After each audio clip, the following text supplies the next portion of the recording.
Next on Worcester News Tonight, police return to Hope Cemetery investigating a second theft of human remains. And it's starting to look a lot like the holidays in the city.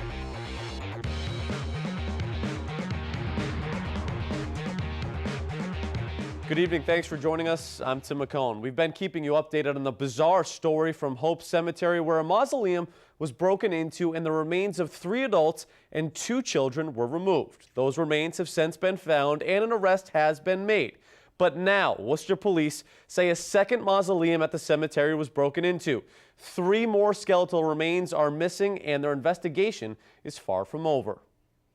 The whole thing is shocking and very, very unusual. Worcester police returned to Hope Cemetery Tuesday, the same day Amador Medina was arraigned. Police believe he was not acting alone and that it was deliberate, cutting locks on the mausoleums months before the bodies were taken in September. You can tell they put a lot of thought and took their time doing the research and picking these particular mausoleums and then leaving the scene almost unscathed. Police discovered that the 3 additional bodies were missing based off of information uncovered during the investigation. They're now working to ensure that no other bodies have been taken. What we're doing now is that we're doing citywide checking all mausoleums, but physically going into them with the detectives and also with members who work at the cemeteries. Worcester police are also suggesting to surrounding towns that they check the cemeteries in their community. There is certainly like an organized cult out there that are, actively looking for human remains. Now, police have not yet released the family name of the remains missing from the second mausoleum, but say it was about 100 years old and it's difficult to track down any living relatives. Well, disturbing discovery at a Millbury High School.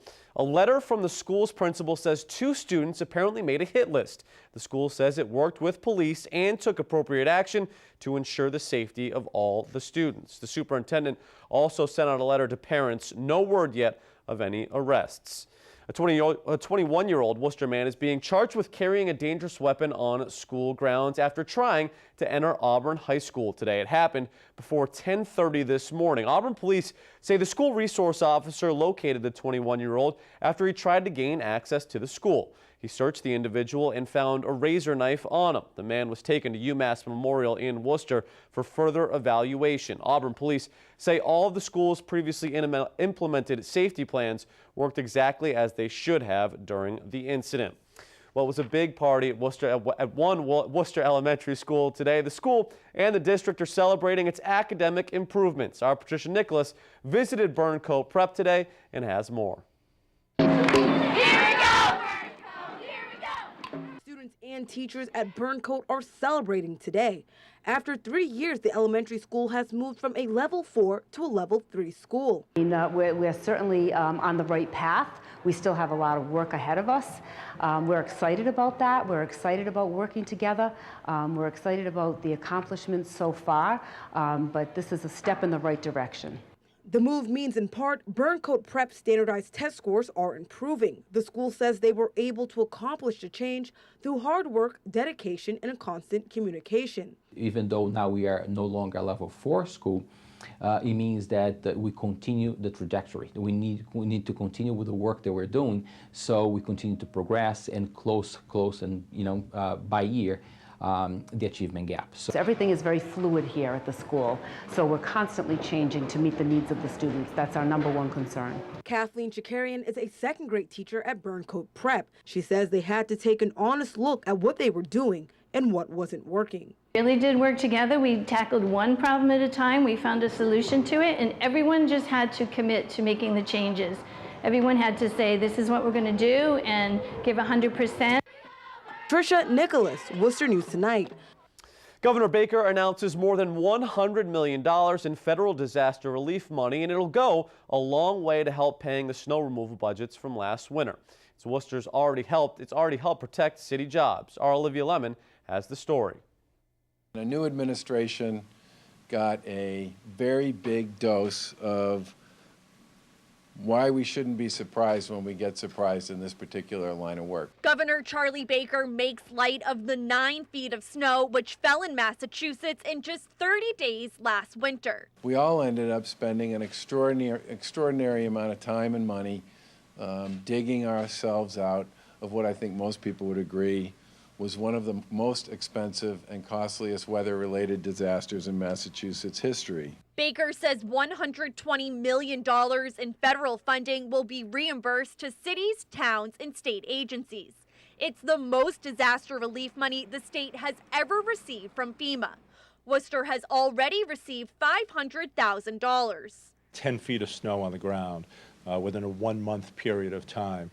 And obviously that creates challenges with virtually no melting in between. City Manager Edward Augustus says the city faced many challenges, including large snow mounds, but the state stepped in to help. Every time we asked for something that we thought, quite frankly, was an unreasonable ask, within an hour or two, the answer came back, it's on its way, or it'll be there tomorrow morning. But the biggest challenge was paying to clear away all the snow. Augustus says Worcester was more than $2.5 million over budget, so the federal assistance is important. These reimbursements allow us not to have to lay off policemen or firemen or school teachers in order to cover the snow cost from last winter. As this process continues, we look forward to our ongoing partnership and collaboration across all levels of government to ensure that these resources are delivered and we're always prepared for the next disaster that we hope never comes.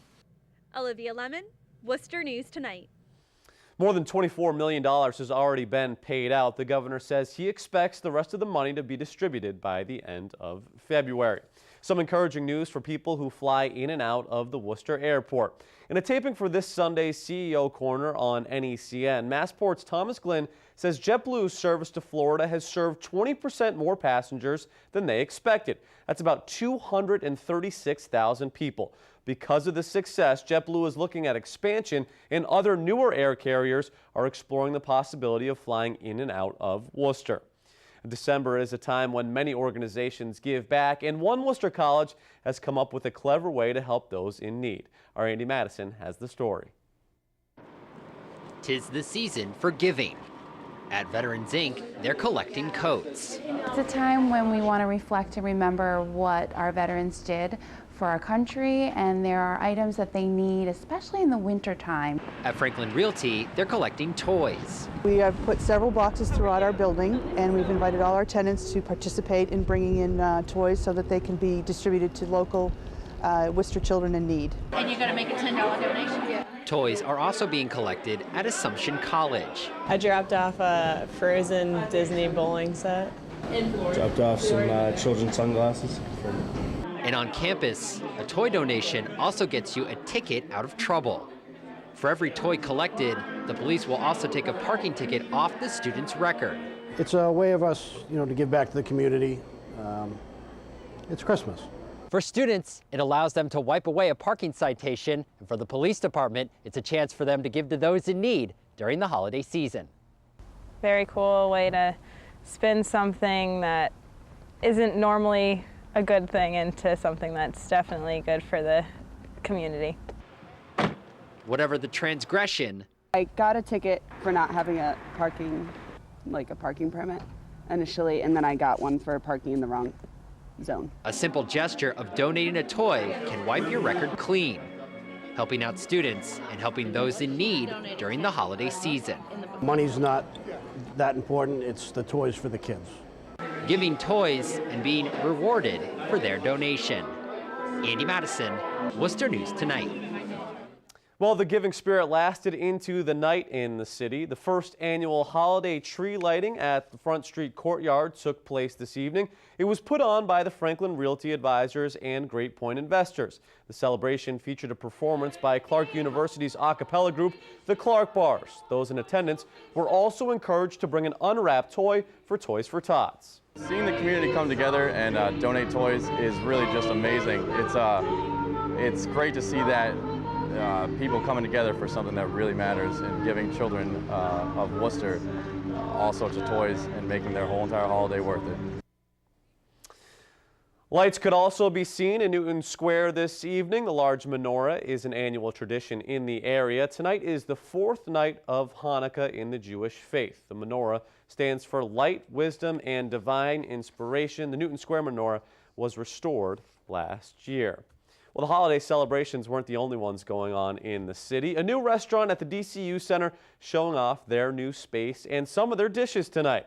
Figs and Pigs held a VIP reception tonight ahead of its grand opening on Thursday. The city invested $625,000 to renovate space for the restaurant inside the DCU Center. The restaurant is considered an incubator business with the ability to expand and grow its brand in the city. Figs and Pigs is also expected to create 19 part-time jobs. You know, given the fact that in the next 12 to 14 months, you're going to have hundreds more people working across the street, a new full-service hotel, additional restaurants, it really connects and activates this corner. This was a dead corner before. It was an empty space, roughed out. And to turn it into a vibrant restaurant that people are going to be coming and going all day long is awesome. The restaurant will be open for lunch and dinner at the corner of Foster and Commercial Streets. It'll feature seasonal dishes with an ever-changing menu. Seasonally, it's better for you. Your body digests it better. So my menu is seasonal. Everything is from scratch. So the menu will change seasonally. And I would call it a classic American food. Figs and Pigs will officially open for business Thursday at 10 a.m. It will be open Monday through Saturday. Well, Garth Brooks is coming back to Worcester after almost 2 decades. The country superstar will be at the DCU Center on February 27th as part of the Garth Brooks World Tour with Trisha Yearwood. December 18th is the date. The last time Garth was in Worcester was at the then Worcester Centrum back in April of '97. Boston, that he said that Worcester was near and dear to his heart from his previous experience here 19 years ago. He did a long run of concerts. We're hoping that he'll be able to do a long run again. Tickets go on sale in the next few weeks.